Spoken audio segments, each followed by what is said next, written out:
Initially, those in Canada and the United States rejoiced after being able to head back to bars, beaches, and sit down restaurants again.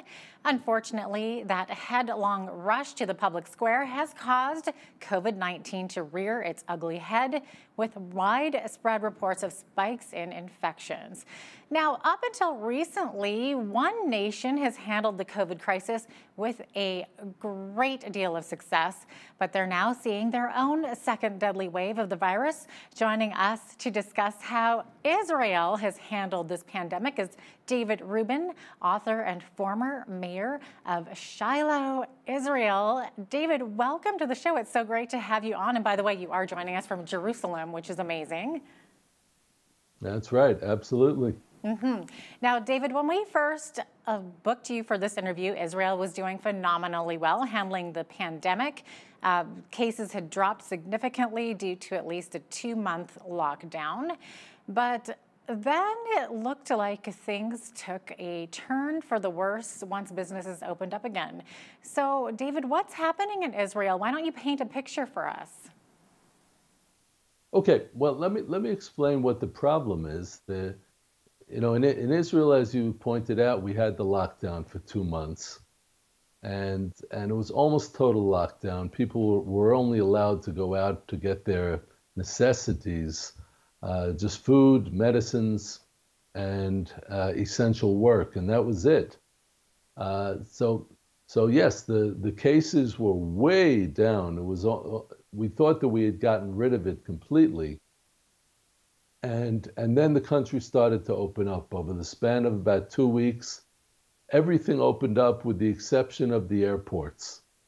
And the problem is that as it opened up, and yes, people were wearing masks and people were doing social distancing, but not everyone was doing it to the extent that they could, and there was minimal enforcement.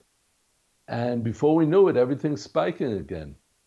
So the situation now is that a lot of the things that were done before are not being done. In other words, every country has to find a balance between the saving lives, fighting the disease, fighting the virus, and at the same time, not shutting down the whole country. You just can't, you can only do that one time, really. If you do it more than once, you're going to destroy the whole economy. Yeah. And people are going to lose jobs, and people are going to commit suicide, and there are going to be all kinds of traumas. And that has been happening all over the world, as we've seen, right? Yeah. So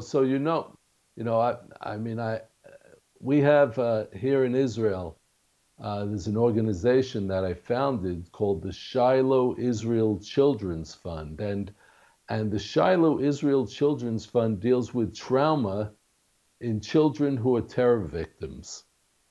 So what we saw from that is that these terror victims had extra trauma from being locked down for 2 months and being in their homes and not being able to go out.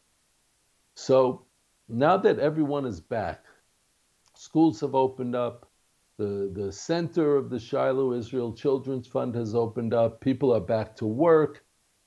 We don't want to close down again. Now, there were a couple of things that were done originally that were very good, that were very unique, and that's why we were doing so well, which is that the defense minister at that time had set up a network of coronavirus hotels. Okay. And what is that? In Israel, there's no tourism industry now. Usually we have a booming tourism industry. Everyone wants to come to Jerusalem. Everyone wants to see Israel. But no one's coming in because no one's allowed in right now because of the virus.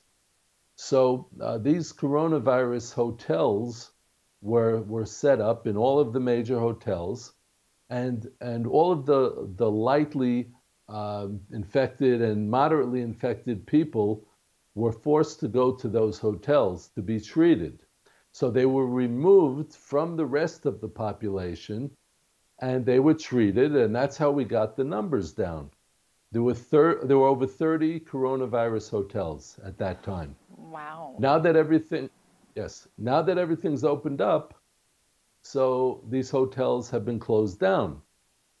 And that was a big mistake. And now they're talking about how to open them up again. And that needs to be done quickly in order to get the rates back down, while at the same time keeping the economy running. Yeah, that's a tough balance. Now, you had mentioned before that during the lockdown, everything was actually, you said that everything has since reopened except the airports. So that means they're not letting anybody in or out of the country. So if the numbers got down to almost nothing, how did it resurge? Are the borders to Jordan and other neighboring countries closed as well, or is it just the airports? Yes, all of the airports and all of the neighboring countries, no one other than Israeli citizens are allowed to come to the country, returning Israeli citizens. However, it's natural that when everything opens up and people are together again in crowds, walking in the streets, uh, congregating at wedding halls, at conferences, it's inevitable that there's going to be a spread of infection. Right. And Yeah. then people go back into their homes and they infect everyone in their homes. So the key to solving this problem is not necessarily shutting down the whole economy. It's to have restrictions and to separate those who are infected from those who are not infected. Yeah, exactly. Now, how many cases are there now in Israel? Do you know? In one instance, I heard that there were 1,400 new cases in a single day, and I think that was a couple of weeks ago. Have you heard the latest? Well, just 3 days ago, it was up to 1,800 per day, Ugh. which is a lot in a small country like ours. Uh, but at the same time, since then, it's gone down. So we're down to about 900 as of yesterday. But it's in flux. It has to be watched very carefully. But actions like the ones that I just described have to be taken. Right. So, what is the Israeli government choosing to do now? So, I've been reading that everything opened up, and now are they being forced to close again? Well, there are different opinions. Right now, there's a dispute within the Israeli government about what to do. The prime minister wants to shut down. He wants to have a total shutdown again for at least a week or two. And there are others within his administration who are saying, no way, we can't do that. That would be a disaster to close down the economy again.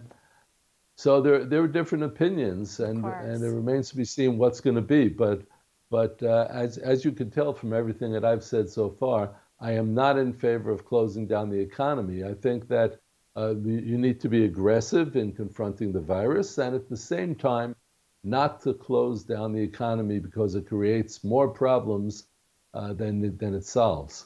Hmm.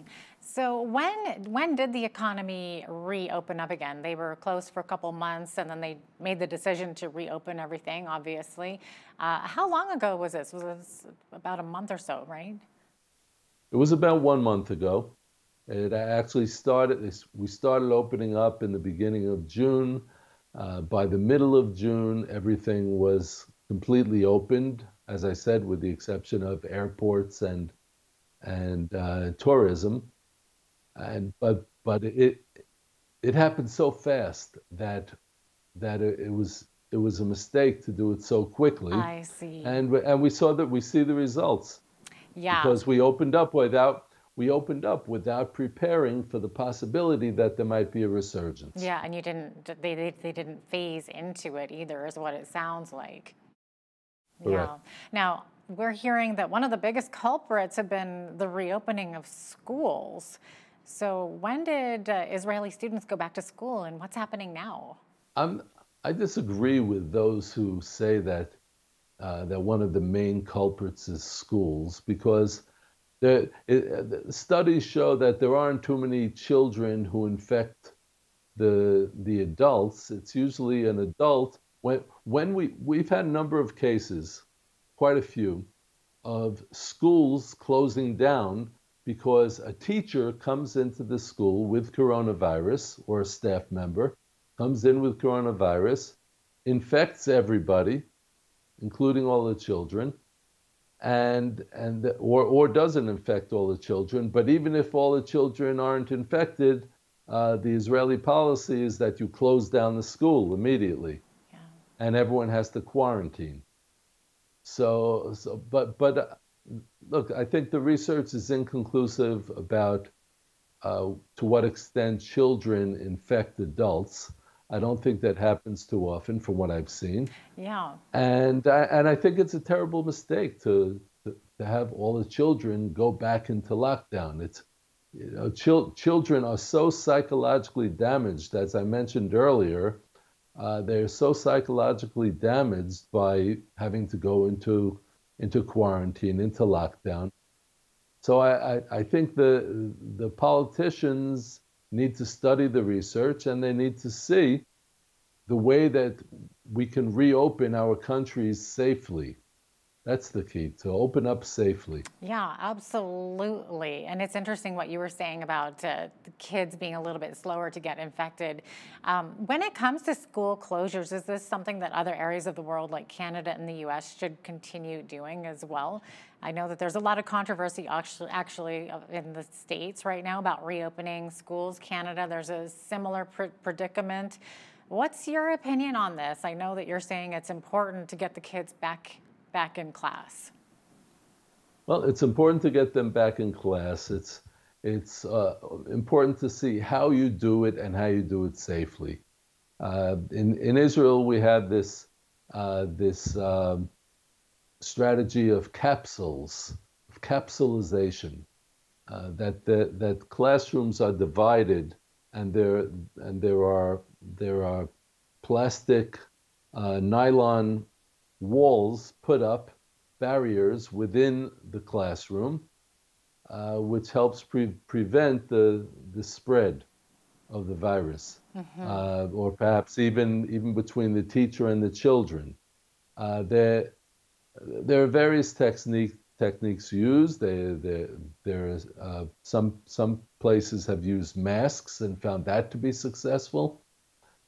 So a strategy needs to be developed, but it's essential that the children are back in school, and we have to think in terms of different places where they are. There are neighborhoods, there are cities that are much more densely populated. In Canada, there are a lot of rural populations that are not densely populated, where social distancing can be easily done, and it should be done. When you're in very dense neighborhoods, we found that those are the areas, those are the neighborhoods that spread the virus more frequently and more widely. So it's very important to have that in mind, and to think in terms of how to open up, not if to open up. Right, yes. And you have areas in the US right now that are just spiking out of control, one of the worst hit countries right now. So how do you think they should deal with that? They've closed and they've reopened, and some of the governors are calling to close again. How do you handle a situation where the coronavirus is spiking out of control? Well, look, there are situations where closure is necessary. But not without a strategy for reopening. You can close down, and then you have to quickly come up with a strategy of how you are going to reopen.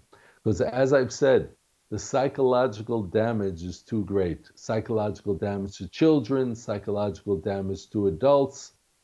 And we don't want to throw out the baby with the bathwater. We do want to save lives, of course.